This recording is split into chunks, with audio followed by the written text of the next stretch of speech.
Hello groovy souls, Wonder Hair here, and I hope you're doing well. Do you like my fancy red velvet bathrobe and all of that? I'm living the high life here in Victoria, as you well know, waiting for a package that never seemed to want to arrive. And guess what just happened today? On my last day, after re-gearing, after doing all of that, my package arrived. But that's not going to stop me. In fact, that's only going to encourage me, because tomorrow we are out and on our way down to Victoria, and we're going to do kind of a fish hook around up to the main body of Vancouver Island before hitting Nanaimo and crossing over to the mainland. And then it's pretty much just right across Canada. And I wish it was going to be that easy, but I'm also kind of glad it's not. It's going to be a really fun time and a great challenge. But I thought I'd finally do a gear video. And so here is all of the stuff that's going to go on the bike, including the stuff that's going to go on the bike. I'm going to go ahead and readjust my camera angle, get back to you guys, and so that you can see me better, and then we'll pack up and we'll talk a little bit. All right, stay tuned and stay rad, guys. Here we go. Here we are. This is literally everything that is going on the bike. The first thing I really want to point out is what it's sitting on. This white material is the Tyvek sheet that was the ground sheet for my Durston tent.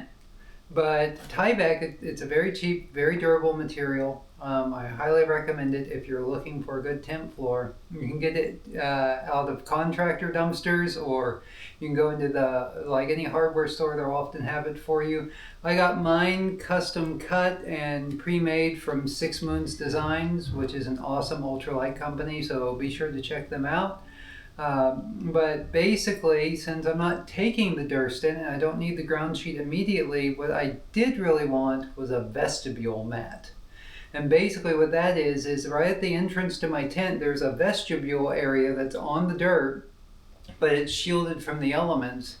And when you're crawling out, it's really easy to get your hands dirty. Everything's kind of sitting in the mud when it's wet. That will fix this problem.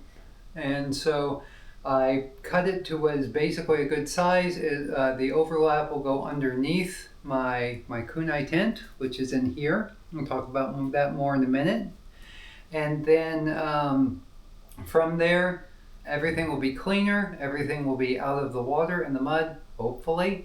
And yeah, so it's a real good, just smart idea that I've learned from all of my years on the trail. This is my clothing bag. My clothing's pretty basic. I pretty much wear what I wore on the Pacific Crest Trail, which is like a sun shirt, which is a shirt with a UPF protection factor, and then just Patagonia hiking pants, buffs. Anybody that's been on the hiking trail knows how good these things are. They're good for sun protection. They're good for wiping your head. I keep mine around my neck like most people do, and that's because I run very cold. And that's going to be something that you're going to see in a minute when we get into what's adding a little bulk to my kit.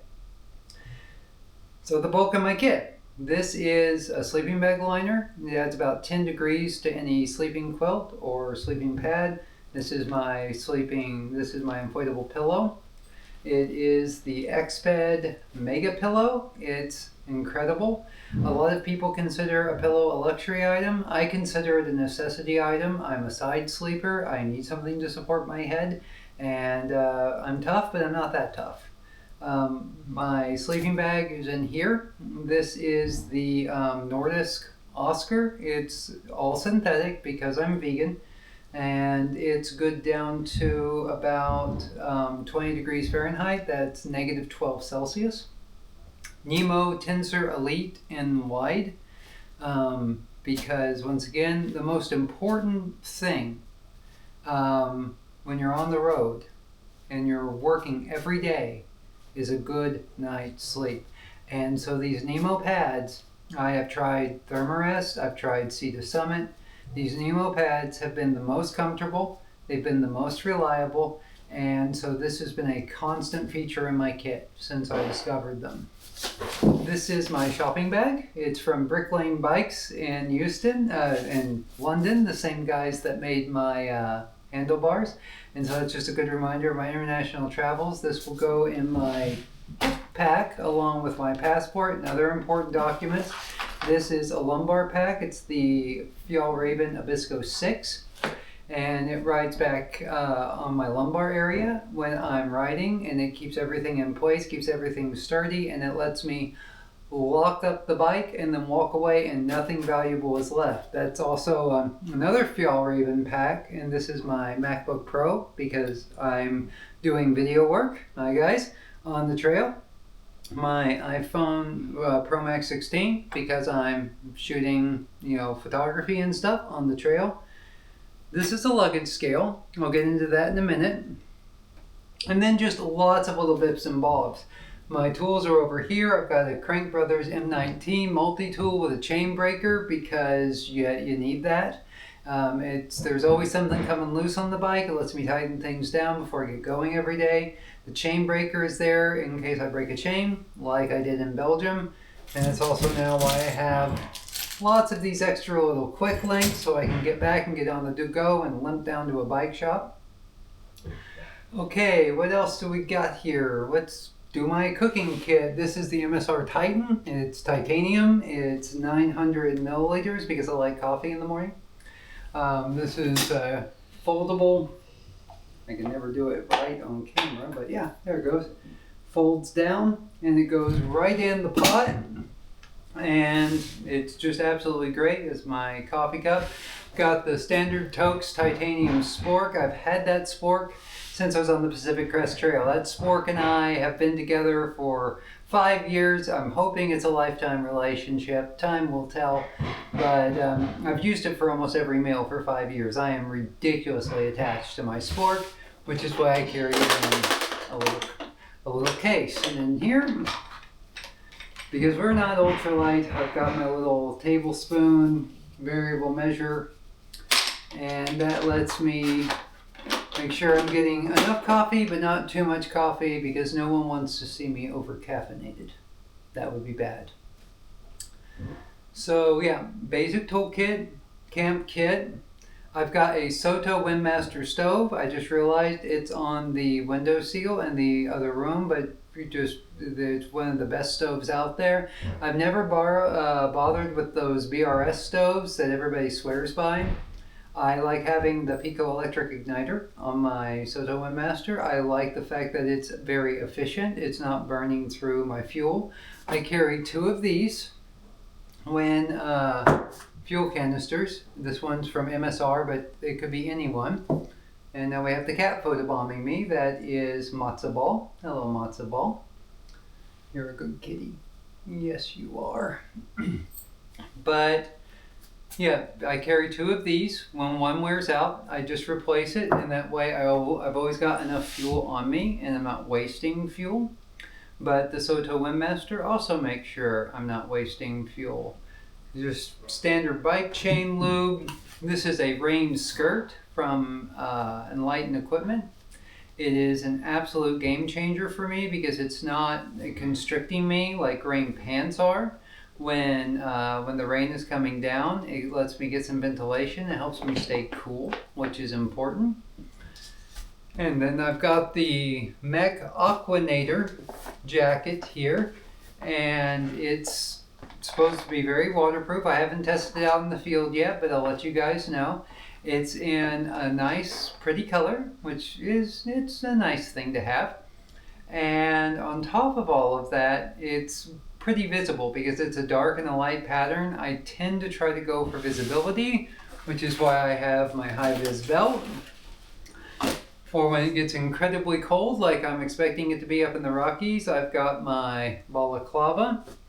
This is my outdoor Alpha 90 Direct fleece hoodie. It's like this quilted pattern, and it's incredibly breathable, but it's also incredibly thermal. And I normally wear that in the mornings. It keeps me warm.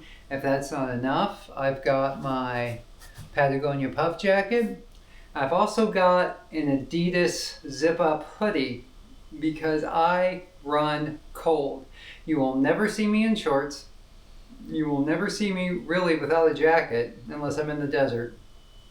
I run very cold. And so a lot of the bulk that I carry is in extra layers. I've got two sets of thermals in my clothes bag here. That's why I'm always wearing the buff. All of these things helps a lot. See, we went over the MacBook. We've been over a lot of this stuff here. Oh, Adotech Grizzly Bear Bag, Bear Spray, Air Horn. Now in Black Bear Country, 100% overkill. On Vancouver Island, 100% overkill. In Alberta, it's prudence. The boss is operating in the area where I will be cycling. He is a 600-pound grizzly bear. He's notoriously hungry, and I really hope I don't meet him. But if I do, I really hope these things will help. Stay tuned. That could be a fun video to catch. This is my Victorinox, I believe it's the Tinker multi-tool pocket knife. I've always been kind of down on Victorinox because I prefer locking blades, but in Europe, locking blades is a no-no.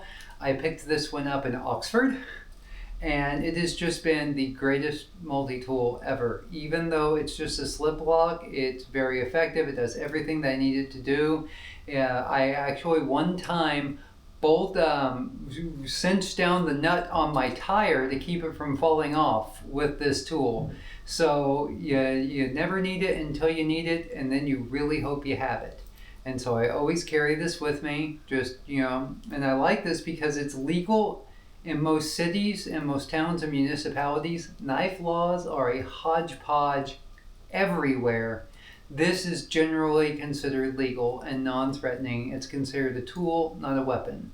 It's kind of a useful bit of kit. It's one of those things where it's normally not a problem, but every now and then you're going to find someone that's going to make it a problem. Always carry fire. Just rule number one in backpacking, always have a way to start a fire if you need a fire, but you should never start a fire because you should never need a fire, but in case you need a fire, fire. Standard Bic Mini, I actually got that one in Sweden, haven't used it at all, but it rides with me. It's also really good if the Pico electric igniter on my stove fails, because I can just manually light it. Real easy stuff. Let's get into the bike hardware and the electronics. I know I'm kind of running through this here, but I'm just kind of like looking at it all. It looks all very organized, but in my head, it's incredibly disorganized. But, that's just kind of how I roll. This is a Garmin 530. You can get these for like $100, $120 off of eBay because they're about 4 or 5 years old. There's some things I wish it had, like USB-C. But by and large, this has served me well. It's got me across Europe. It interfaces with this little doodad. This is my rear tail light, but it's also a radar. And so it will track up to 5 cars at once. It's good to about, I think it's 600 meters or 600 feet, 192 meters. And it's really good bit of safety kit because when it detects a car, it pops up on my head unit, which that's what this is. We call it a head unit. And it lets me know what's coming and how fast it's coming, and it lets me prepare and be ready and not be surprised, which helps keep me safe and keeps the tragedy from happening. I always ride with my heart rate monitor on. That's the Polar H10. They're absolutely legendary in the industry. This is just your standard nature hike folding backpacking table. Great little quality of life thing to have when you're in the tent at night, to have something to set all your stuff on, which is why I've got this. That's my little cell phone stand, my toiletry kit, the Pebble mouse, which, MacBook. And then I've got a 20,000 amp hour power bank and a 10,000 amp hour power bank. One is Nitecore, one is Ugreen. That big one, the Ugreen one, will actually power the laptop for about 1 charge. And basically I'm running a lot of electronics because I'm filming, I'm documenting, I'm doing all of these things out there. And so it's really important that I be able to keep all of this kit powered. which is also why I have, this is an RV converter. It plugs into a power pole at an RV park, so if I'm actually camping in a place with an electric pitch, I can use it. And then an extension cord. This is an outdoor engine block extension cord for an engine block heater, but it's heavy duty and it works well, and it's pretty lightweight, even if it's 16 gauge. And it's even got a little light on it, so we'll be able to see it at night and hopefully not trip over it as I'm making my way out of my tent to do out of tent business. So yeah, that's pretty much what we got. Laundry sheets, which just dissolve in the water. It's a lot better and a lot lighter to carry than laundry soap. Bear bell, just to make sure that, you know, bears don't get me and they know that I'm coming. This is something that I've been doing since the Pacific Crest Trail. This is a little orange bowl from Sea to Summit. It's foldable. This is my washing bowl. I like to be clean, so when I get to camp at night, I'll drop a little bit of this Dr. Bronner soap and some water. I'll use one of those scrubby mitts and I'll wipe myself down. It's good for washing my face in the morning, you know, and it's good for washing my hands when nature calls in the backcountry. I've got backpacking trowel around here somewhere, but it's just your standard titanium shovel that you use to dig into the ground. Other than that, I've got straps to attach things to the bike. And then how do I fit all of this on the bike? Well, that's right over there. I've got two Ortalab extra large panniers and then two of their gravel packs. It's been really interesting. These new panniers that I've gotten, and by the way, thank you to Andrew for the donation that helped make that possible. I'm running about 10 liters less on the back than I was in Europe, but it's just because I have so much more space than I need. Those front panniers are they're 14 liters, I think, a piece. It's a lot. And so I've got more space than I need, so I downsized a little bit in the back. But I'm not tempted to add any more than I already am. It's nice to have the room for when I've got to throw groceries in real fast or I need to move fast.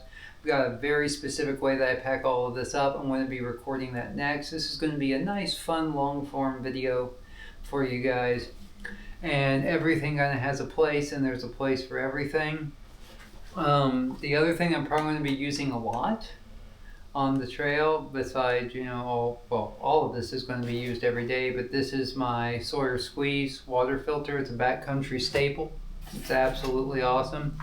These two bags connect through the filter, and it lets me gravity feed the water in, fill up my pack. And I've got my little selfie stick for the DJI Osmo that's recording me right now, or I'd show it to you guys. It lets me get those really cool shots that we've been seeing of people on the bikes and stuff.